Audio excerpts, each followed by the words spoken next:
ब्राह्मण के 5 बेटे और 5 बहुएं थी, लेकिन फिर भी ब्राह्मण और ब्राह्मणी दुखी रहते थे, क्योंकि उनके सभी बेटे उनसे अलग रहकर अपने गृहस्थी चला रहे थे और उनका जरा भी ध्यान नहीं रखते थे। लेकिन ब्राह्मण पढ़ा लिखा और कर्मकांडी था, इसलिए कस्बे के लोग ब्राह्मण की बहुत इज्जत करते थे। ब्राह्मण यज्ञदत्त कभी कथा, कभी कीर्तन और कभी पूजन पाठ करके अपनी जीविका बड़े आराम से चला रहा था। वह नियम का पक्का था। प्रातः काल उठकर 5 मील दूर गंगा स्नान को जाता था। वापस लौटता तो रास्ते में भगवान राम का मंदिर पड़ता था। वहाँ घंटों बैठकर पूजा करता। बहुत सा प्रसाद और फल तो ब्राह्मण को प्रतिदिन मंदिर में ही मिल जाता था। इसे वह गंगा स्नान का पुण्य फल ही मानता था।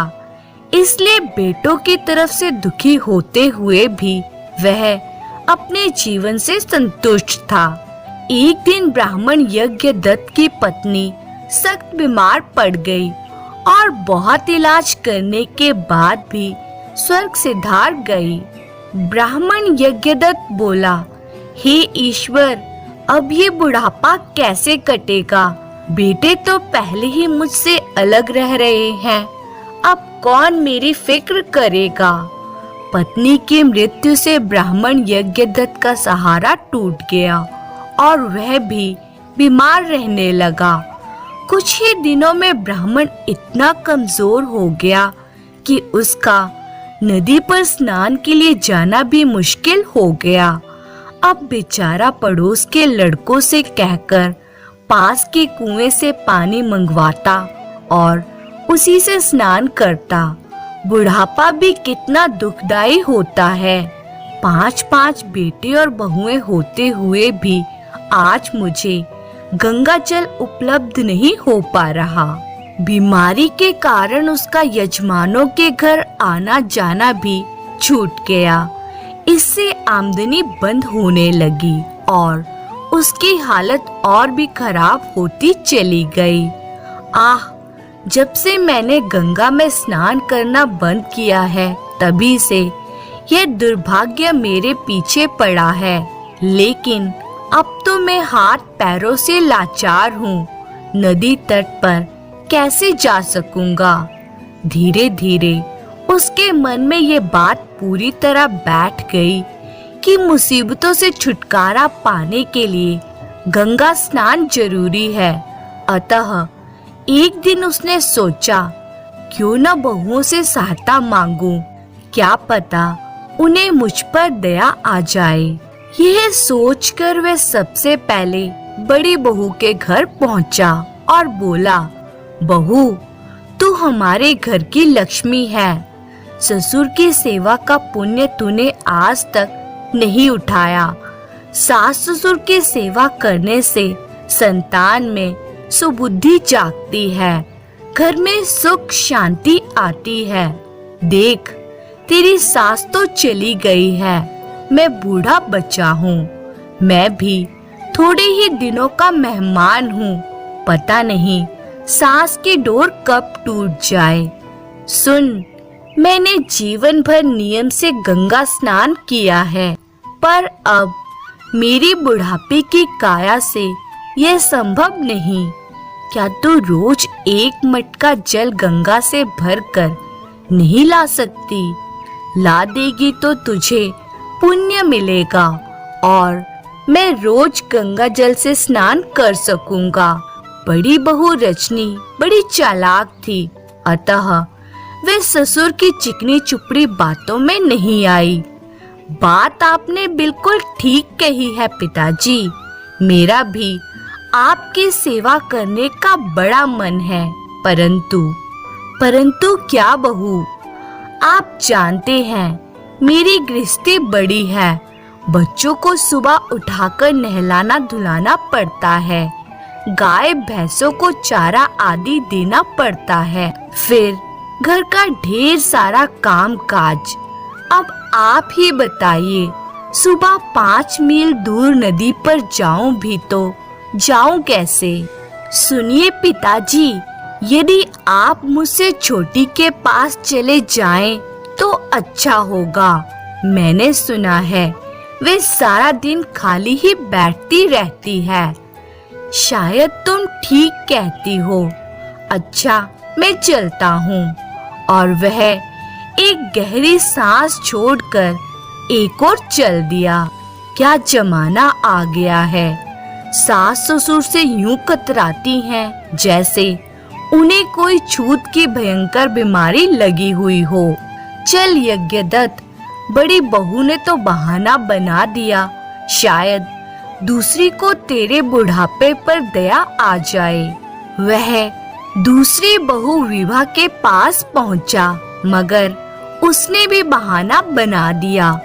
क्षमा कीजिए पिताजी, मुझे आपकी सेवा करके निश्चित रूप से प्रसन्नता होती, लेकिन करूं क्या, मैं आज ही मायके जा रही हूँ, इसलिए मजबूर हूँ। निराश होकर यज्ञदत्त तीसरी बहू के पास पहुंचा और बोला, बहू, क्या तू अपने ससुर को गंगा स्नान के लिए रोज 1 मटका पानी ला दिया करेगी? नाना पिताजी, मुझे तो माफ कीजिए, मुझे सुबह से शाम तक घर के कामों से ही छुटकारा नहीं मिलता। फिर भला आपके लिए पानी लाने का समय कहाँ से निकाल पाऊंगी? आप किसी और बहू के पास जाइए। उसने भी बूढ़े ससुर को रास्ता बता दिया। इस तरह बूढ़ा ब्राह्मण 4 बहुओं के पास गया, मगर सभी ने अपनी अपनी मजबूरी बताकर इनकार कर दिया। चारों बहुओं का जवाब सुनकर पहले तो यज्ञदत्त का 5वीं बहू के पास जाने का साहस ना हुआ। वैसे भी 5वां बेटा परदेश में था और वह अपने सभी भाइयों से गरीब भी था।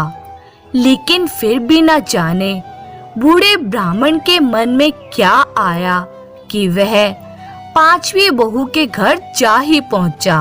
दरवाजे पर दस्तक देते ही अंदर से आवाज आई, कौन है? मैं हूँ बहू, यज्ञदत्त, तुम्हारा ससुर। दूसरे ही क्षण द्वार खुला और सामने अपने ससुर को देख सुधा खुश हो उनके चरणों पर झुक गई। प्रणाम पिताजी, सदा सुहागिन रहो बहू। फिर वह आदर पूर्वक अपने ससुर को घर के भीतर ले गई और बोली, धन्य भाग्य हमारे जो आज आप हमारे घर पधारे पिताजी। बताइए मेरे लायक क्या सेवा है? बहू, मैंने जीवन भर गंगा के पवित्र जल में स्नान किया है। बूढ़ा हो गया हूँ, अब पाँव में चलने की शक्ति नहीं है, आँखों से भी कम दिखने लगा है। फिर गंगा नदी 5 मील दूर है, वहाँ तक मैं रोज नहीं जा सकता। बेटी, क्या तुम रोज 1 मटका गंगा जल नदी से मेरे लिए ला सकती हो?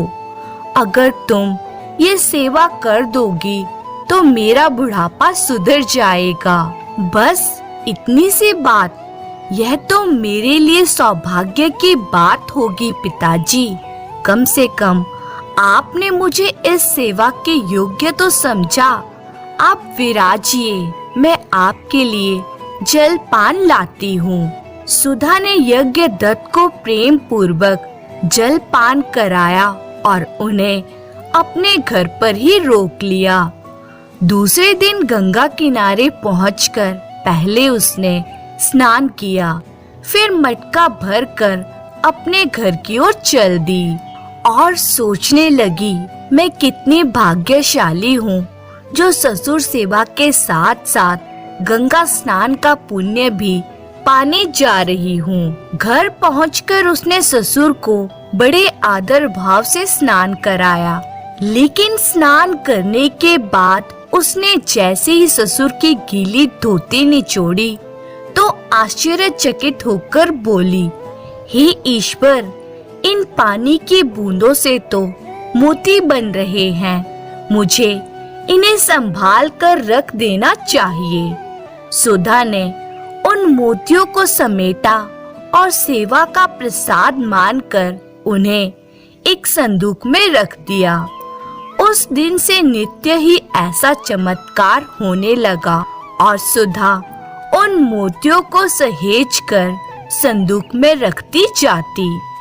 कुछ दिन बाद जब काफी मोती इकट्ठे हो गए तो सुधा उन्हें बाजार में बेचने के लिए ले गई। सुनार उन मोतियों को देखकर बोला, अरे ये तो नायाब मोती हैं और मैं इन मोतियों के बदले तुम्हें पूरे 20,000 सिक्कों की थैलियां देता हूँ। लो, इन्हें संभाल कर रख लो। फिर सुधा ने खुशी खुशी बाजार से ससुर के लिए सुंदर सुंदर कपड़े खरीदे और घर की ओर चल दी। घर पहुंचकर बोली, पिताजी, आपने फटी धोती पहनी है, यह लीजिए, नई इकलामी धोती पहनिए। इकलामी धोती? लेकिन बहू, इतने कीमती कपड़े आए कहाँ से? ये सब आपकी सेवा का ही फल है पिताजी। ससुर कुछ समझ ना सका और चुपचाप कपड़े लेकर अपने कमरे की ओर चल पड़ा। और फिर तो जैसे यज्ञदत्त की सारी गरीबी, लाचारी और बीमारी दूर हो गई। दिन बीतते चले गए। जब सुधा के पास पुनः बहुत सारे मोती इकट्ठे हो गए, तब एक दिन वे अपने ससुर से बोली, पिताजी, घर में पूजा पाठ हुए बहुत दिन हो गए हैं, अतः मैं चाहती हूँ कि आप एक विशाल पूजा का आयोजन करें और पास पड़ोस के सभी लोगों को न्योता देकर दावत के लिए बुलाएं। यह तुम क्या कह रही हो बहू? विशाल पूजा का आयोजन करने और लोगों को खाना खिलाने में तो ढेर सारा पैसा लगेगा, जबकि पैसों की आप जरा भी चिंता ना करें पिताजी, बस पूजा और दावत का प्रबंध करें। ब्राह्मण को बेहद आश्चर्य हुआ, बहू तो गरीब है, फिर दावत और पूजा का प्रबंध कैसे करेगी? पर उसे पता नहीं था कि कपड़ों की बूंदें मोती बन जाती है। इसकी एक वजह तो यह थी कि उसे कम दिखाई देता था और दूसरी यह थी कि वह स्नान करके अंदर चला जाता था। फिर ससुर ने सोचा, खैर, बहू जैसा चाहती है वैसा ही करता हूँ, आखिर मेरी बहू है, अगर उसमें सामर्थ्य ना होता तो वह इतनी बड़ी बात कहती ही नहीं। शुभ दिन पर पूजा पाठ बड़ी धूमधाम से संपन्न हुआ। उसके बाद लोगों को भोजन कराया गया। भोजन के बाद सुधा ने सभी ब्राह्मणों को दक्षिणा में एक एक मोती दिया और ब्राह्मण नायाब मोती पाकर खुश हुए। उसी दिन से सुधा पूरे कस्बे में चर्चा का विषय बन गई। जब वे चर्चा सुधा की चारों जेठानियों के कानों में पहुंची, तो वे तुरंत इकट्ठी हुई और बोली, अरे, उस कंगाल के पास अचानक खजाना कहाँ से आ गया जो उसने ब्राह्मणों को एक एक मोती दक्षिणा में दे डाले? क्यों ना हम चलकर उसी से उसके खजाने का रहस्य पूछें। वह मूर्ख व भोली है, बड़ी ही आसानी से सब कुछ बता देगी। हाँ, यही ठीक रहेगा। लेकिन हम तो उसका निमंत्रण पाकर भी उसके घर नहीं गई थी, अब क्या मुंह लेकर उसके पास जाएंगी? अरे, कोई बहाना बना लेंगे। फैसला करके तुरंत चारों जेठानियां फल और मिठाई लेकर सुधा के घर जा पहुंची और बोली, माफ करना बहन, हम चारों एक जरूरी काम की वजह से तुम्हारी पूजा पर ना आ सकी।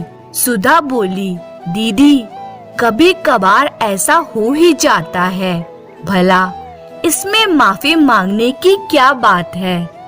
तुम कितनी अच्छी हो सुधा।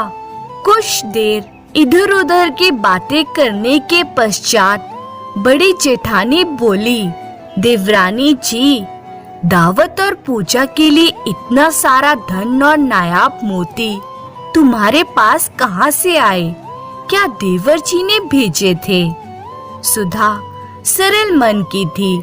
उसने सारी बात बताते हुए कहा, यह सब ससुर जी की सेवा का फल है। गंगा जल के प्रताप से ही यह सब हो पाया है।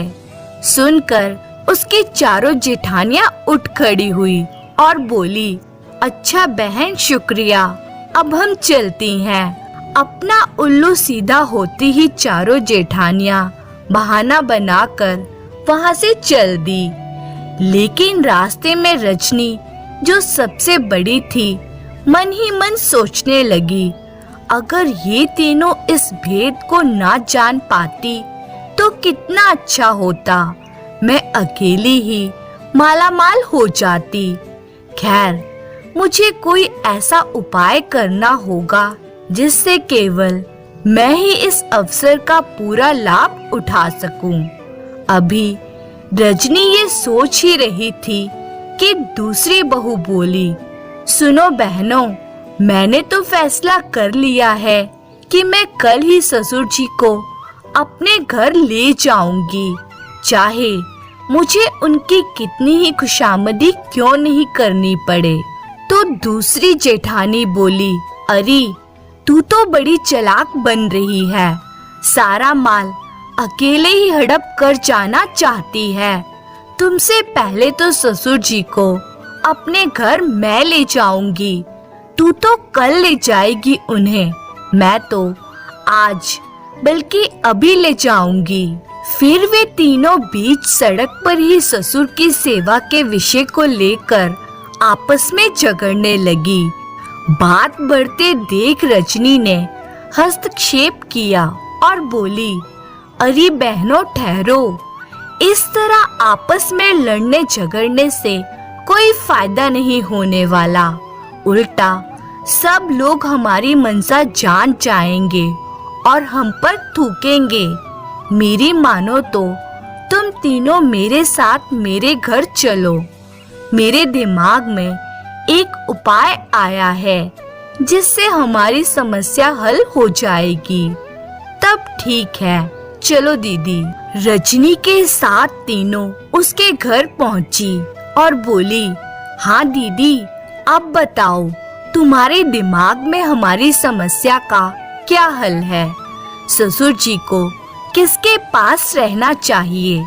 तो सुनो, हम आपस में ससुर जी की बोली लगा लेती हैं। जो सबसे अधिक रकम देगी उसे ही ससुर जी की सेवा करने का अधिकार मिल जाएगा और बाकी के तीनों जो बोली की कीमत होगी उसे बराबर बराबर बांट लेंगी।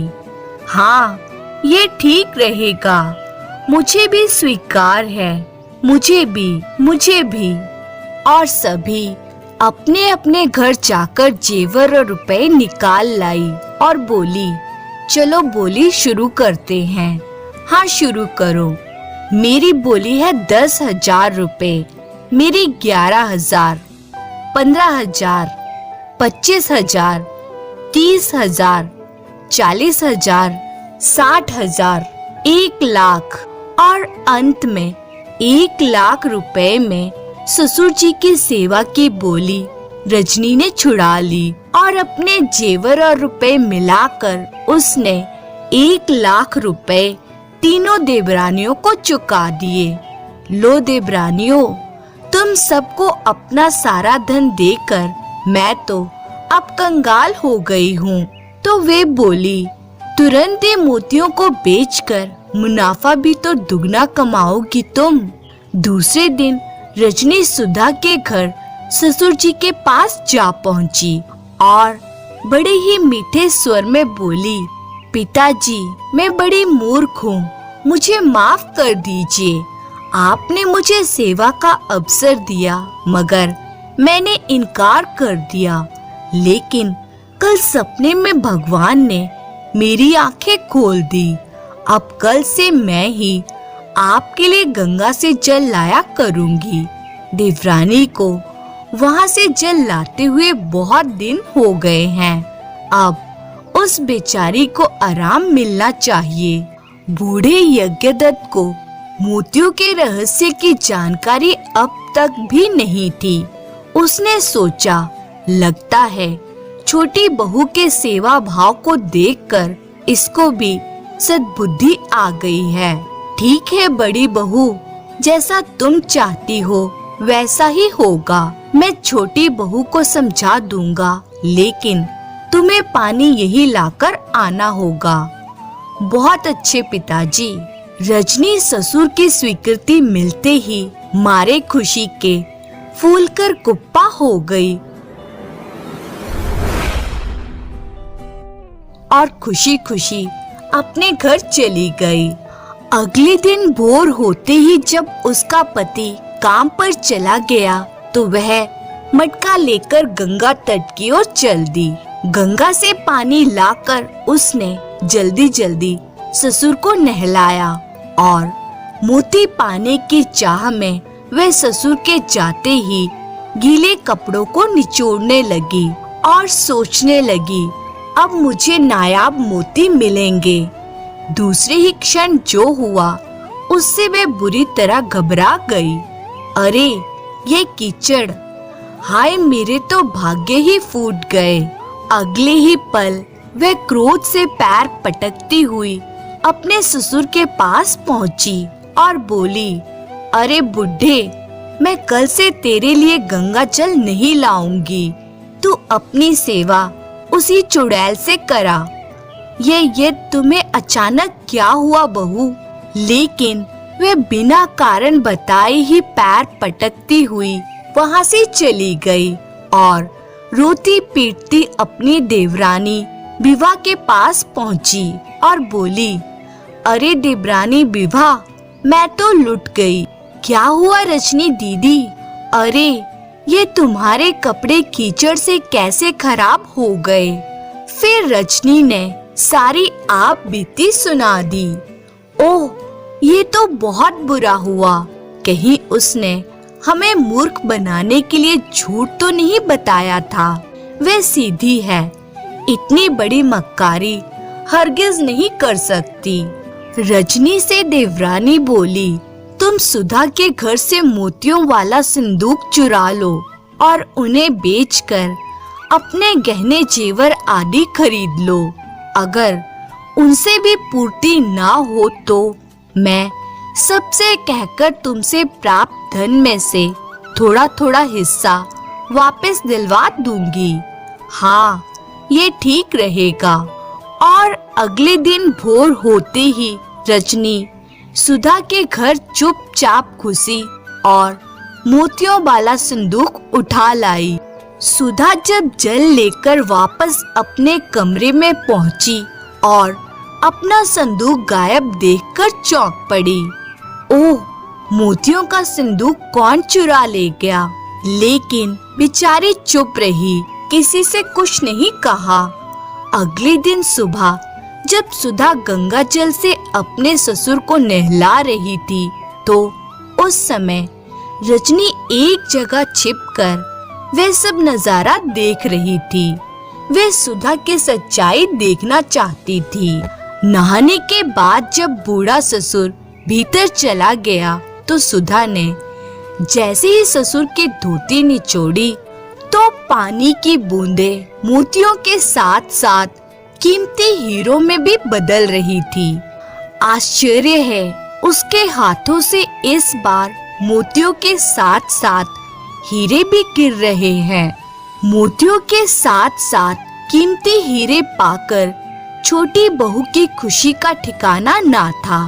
वह सीधे ससुर जी के सामने पहुंचकर बोली, पिताजी, यह देखिए मोती और हीरे। क्या मोती और हीरे? कहाँ से आए ये? तब सुधा ने सारी बात विस्तार पूर्वक उन्हें बता दी। उधर रजनी अपना माथा पीटती अपनी देवरानी विभा के घर जा पहुंची, जहां उससे छोटी दोनों देवरानियां भी मौजूद थी। वे तीनों बोली, आओ रजनी दीदी, हम तुम्हारे ही आने की प्रतीक्षा कर रहे थे। बताओ, आज तुमने सुधा के घर क्या देखा? मेरी तो समझ में नहीं आता कि मैंने जो कुछ देखा वे हकीकत है या सपना।